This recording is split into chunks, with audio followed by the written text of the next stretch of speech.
രക്ഷിക്കണേ അമ്മേ ഭഗവതി.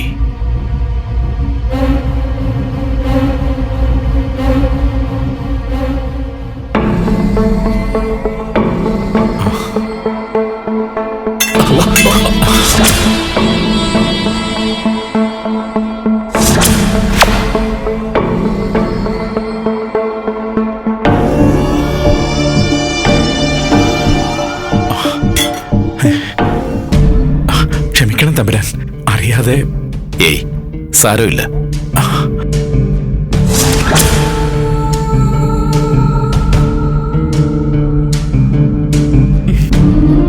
ദേശമംഗലത്തേക്ക് നമ്മുടെ പ്രിയപ്പെട്ട ഏട്ടൻ തമ്പുരാന് സ്വാഗതം. തിരുമേനി, നാം പറഞ്ഞിരുന്നല്ലോ ഏട്ടൻ തമ്പുരാന്റെ വരവിനെ കുറിച്ച്. അറിഞ്ഞു. യാത്രയൊക്കെ സുഖമായിരുന്നോ? സുഖമായിരുന്നു, ദേശമംഗലത്ത് എത്തും വരെ.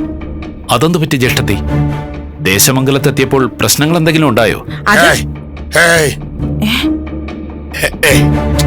സുകന്യ നാട് കണ്ടിട്ടില്ലല്ലോ, അതുകൊണ്ട് പറഞ്ഞതാവും. തിരുമേനി, ഇനി മുതൽ ക്ഷേത്രത്തിന്റെ ഭരണകാര്യങ്ങൾ നിർവഹിക്കുന്നത് ഏട്ടൻ തമ്പുരാനായിരിക്കും. അങ്ങേക്ക് എന്ത് പറയാനുണ്ടെങ്കിലും ഇനി ഏട്ടൻ തമ്പുരാനോടാവാം. ആയിക്കോട്ടെ തമ്പുരാൻ.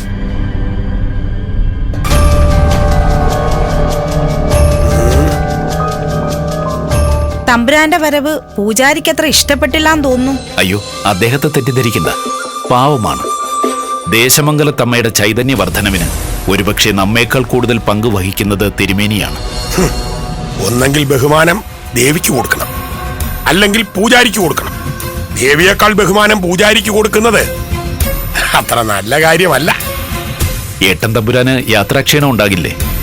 കൊട്ടാരത്തിൽ സൗകര്യങ്ങളെല്ലാം ഒരുക്കിയിട്ടുണ്ട്. ഏട്ടനും ജ്യേഷ്ഠത്തെയും കൊട്ടാരത്തിലേക്ക് ചെന്നാട്ടെ. നാം അല്പസമയം കൂടി കഴിഞ്ഞ് എത്തിക്കോളാം. ആയിക്കോട്ടെ.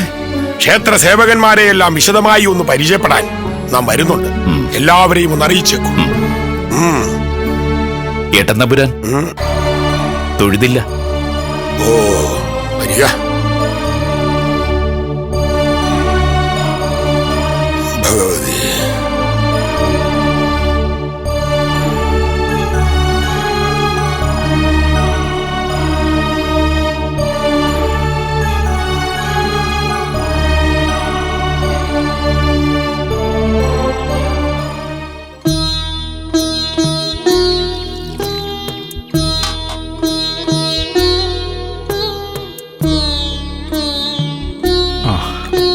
പിരിഞ്ഞുപോയവർ ഒന്നിച്ചു ചേരുകയാണ്. ഏട്ടൻ തമ്പുരാനോട് കടങ്ങൾ ഏറെയുണ്ട്. ഇനിയുള്ള ജീവിതം കൊണ്ട് അത് വീട്ടി തീർക്കണം. അമ്മ അനുഗ്രഹിക്കട്ടെ. തിരിച്ചറിവുകൾ അമ്മയാണല്ലോ തരുന്നത്.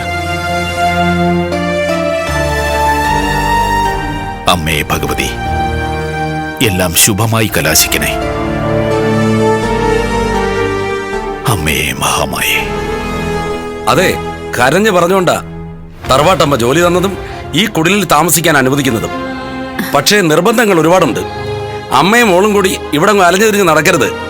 കുടിലിൽ തന്നെ ഇരുന്നോളണം, കേട്ടല്ലോ. പിന്നെ തറവാട്ടിൽ പുറംപണിക്ക് വരുമ്പോൾ പാലിക്കേണ്ട മര്യാദകളൊക്കെ പാലിച്ചോളണം. നാട്ടുരീതികളൊക്കെ അറിഞ്ഞോടെന്ന് പറഞ്ഞാൽ അമ്മയ്ക്ക് ദേഷ്യം വരും, കേട്ടല്ലോ. കുഞ്ഞിനെ അലഞ്ഞു തിരിയാൻ വിടരുത്, അടക്കി നിർത്തിക്കൊള്ളണം, കേട്ടോ. കുറച്ചു നാൾ തറവാട്ടമ്മ നോക്കും. അതിനിടയിൽ എന്തെങ്കിലും വീഴ്ച വന്നാൽ നിന്നെ പറഞ്ഞ് വിടുകയും ചെയ്യും, കേട്ടോ. മുതിർന്നവർ കാര്യങ്ങൾ പറയുമ്പോ അതിൽ കുട്ടികൾ ഇടപെടണ്ട. തമ്പുരാനെ, എന്റെ മോളുടെ ഭാഗത്തുനിന്ന് ഒരു വീഴ്ചയും വരില്ല. ഞങ്ങൾ ഈ കുടിയില് അടങ്ങി ഒതുങ്ങി താമസിച്ചോളാം, ഒരു കുഴപ്പം ഉണ്ടാവില്ല. തറവാട്ടമ്മ ദൂരദേശത്തുള്ള ഒരു ബന്ധുവീട്ടിൽ പോയിരിക്കുക. തിരിച്ചു വരാൻ 1-2 ദിവസം എടുക്കും. അത് കഴിഞ്ഞിട്ട് പണിക്ക് വന്നോ.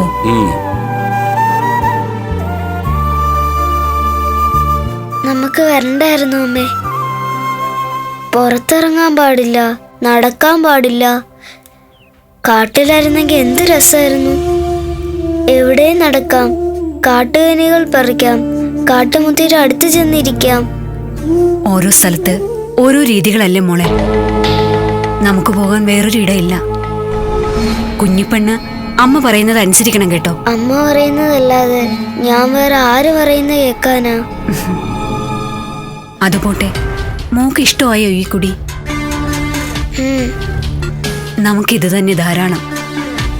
നമുക്ക് കൂട്ടായിട്ട് അച്ഛനുണ്ടാകും. അച്ഛൻ ആകാശത്തിൽ നിന്ന് നമ്മളെ കാണുന്നുണ്ടാവും. പാവ അച്ഛൻ അല്ലേ അമ്മേ?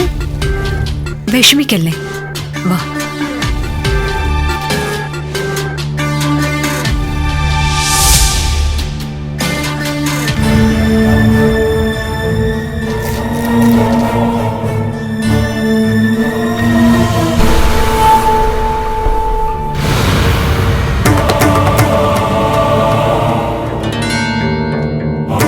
ഈ നാടെങ്ങനെയുണ്ട് തമ്പുരാൻ? ദേശമംഗലത്തിലെ ചിലർക്ക് നമ്മുടെ വരവിൽ ചില അതൃപ്തി ഉണ്ടെന്ന് തോന്നുന്നു. അനിയത്തിക്കും ഇനി അങ്ങനെ വല്ലതും ഉണ്ടോ? ഇല്ല. തമ്പുരാന്റെ തീരുമാനങ്ങൾ എന്തായാലും ഞാൻ അത് ഇതുവരെ ചോദ്യം ചെയ്തിട്ടില്ല. ഏടത്തെ, ഇവിടെ വന്നിരുന്ന് കഴിക്കൂ. അനുജത്തി എന്താ ചോദിച്ചത്? വരവിൽ എന്തെങ്കിലും അതിർത്തി ഉണ്ടോ എന്ന്. എങ്ങനെ ഉണ്ടാവാതിരിക്കും?